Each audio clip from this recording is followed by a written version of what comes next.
There is a moment every billionaire eventually reaches, a strange and quiet moment that almost no one ever talks about, when they realize their money has stopped being useful in the normal sense.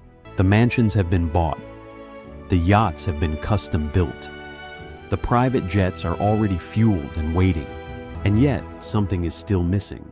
Because once you have more wealth than you could spend in 100 lifetimes, the things you actually want start to disappear from every store shelf, every showroom, and every price list on Earth. What billionaires chase next isn't luxury anymore, it's leverage, it's access. It's control over things the rest of us are taught to believe are simply not for sale. And once you understand what those things actually are, you will never look at extreme wealth the same way again, because some of what you're about to hear sounds less like shopping and more like quietly rewriting the rules of the world itself. It starts small, almost innocently, with something as simple as a phone call. While most citizens wait months for a reply from their local government office, billionaires often have direct lines to lawmakers, private dinners with senators, and personal relationships with the very people who write the laws everyone else is forced to live under. This isn't classic bribery, at least not on paper. It's something far more subtle and far more effective, built through campaign donations, think tanks, and quiet favors that create an entirely separate lane of influence most citizens don't even know exists. And once that door is open, it doesn't stop there. Reputation management firms are hired for enormous sums to erase embarrassing headlines, bury lawsuits from search results, and rewrite the public narrative of a person's entire life. Somewhere right now, a billionaire's most damaging moment is being quietly buried under a wave of manufactured good news, and you will never even know it happened. But influence over public perception is only the surface. Real privacy, the kind most people can't even imagine anymore, is one of the most expensive things on Earth. Private islands with restricted airspace, encrypted communication systems normally reserved for governments, and full-time security teams create an invisible bubble around the ultra-wealthy that the outside world simply cannot penetrate.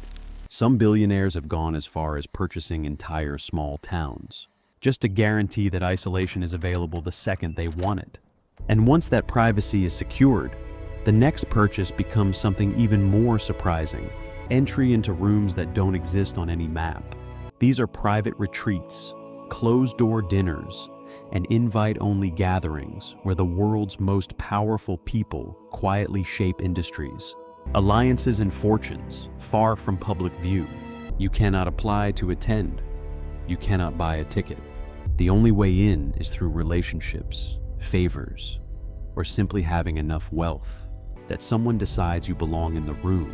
And then there's time itself, arguably the most valuable purchase of all. While ordinary people spend hours stuck in traffic, waiting in airport security lines, or juggling responsibilities with no help, billionaires quietly buy their way out of nearly all of it. Private jets skip commercial delays entirely. Full teams of assistants manage every appointment, errand, and inconvenience. Concierge medical staff are placed on call 24 hours a day, ready the instant they're needed. It's not just about comfort. It's about compressing decades of wasted hours into pure, uninterrupted productivity and freedom. Something no bank account, no matter how modest, can replicate for the average person, no matter how hard they try. Just when you think this list couldn't get any stranger, it takes a turn into something almost unbelievable. Purchases that quietly rewrite science and history itself.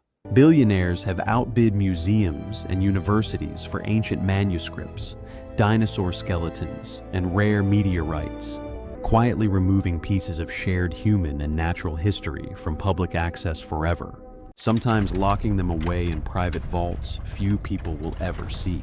And in laboratories few outsiders ever hear about, some billionaires fund entire private research programs, gaining access to experimental medical treatments and breakthrough longevity research years before it's ever approved for the general public. In a very real sense, some of the wealthiest people alive are quietly testing pieces of the future, while the rest of the world is still waiting for permission to even learn it exists. And this is where things take their sharpest turn. The moment where money stops shaping personal comfort and starts shaping entire nations. Through carefully structured investment programs, billionaires can purchase second and even third citizenships, instantly gaining visa-free global travel, enormous tax advantages, and a guaranteed escape route if their home country ever becomes unstable. While an ordinary traveler waits weeks just for a visa approval, the ultra-wealthy can secure an entirely new legal identity almost overnight. But it doesn't end there, because some billionaires go even further, purchasing entire media companies, news outlets, and social platforms, gaining the power to shape which stories the public sees, which narratives spread, and which voices are quietly silenced. This isn't advertising anymore. This is owning the megaphone the entire world listens to, and deciding piece by piece what version of reality everyone else is allowed to believe. And then comes the climax of it all, the purchase that towers above every other item on this list. Because it isn't about comfort, privacy, or even influence anymore, it's about permanence. Billionaires fund university buildings, medical research centers, entire charitable foundations, and even space missions carrying their names into history, ensuring they are remembered centuries after their fortune and their body are gone. While most people leave behind memories held only by family and friends, the ultra-wealthy can essentially purchase a permanent seat in the history books, engineering how future generations will remember them long before those generations are even born. It raises a question that should genuinely unsettle you. Because if wealth can buy legislation, privacy, scientific breakthroughs, citizenship, media narratives, and even a version of immortality, then how much of the world we live in is actually shaped by systems open to everyone? And how much of it has quietly been shaped, purchased, and reserved by people the rest of us will never even meet? So the next time you see a billionaire's yacht or mansion splashed across the news, remember that it's almost never the real story. It's just the visible tip of something far larger sitting quietly beneath the surface. The real purchases, the ones that actually shift power in this world, are happening in places you will never see. Behind doors you will never open, in conversations you will never be invited to. And if even a fraction of what you just heard is true, it means the world you think you understand may already be shaped by decisions made in rooms you don't even know exist, which leaves only one real question left hanging in the air, one we may explore very soon. What else out there is being quietly bought? That money was never supposed to be able to buy at all.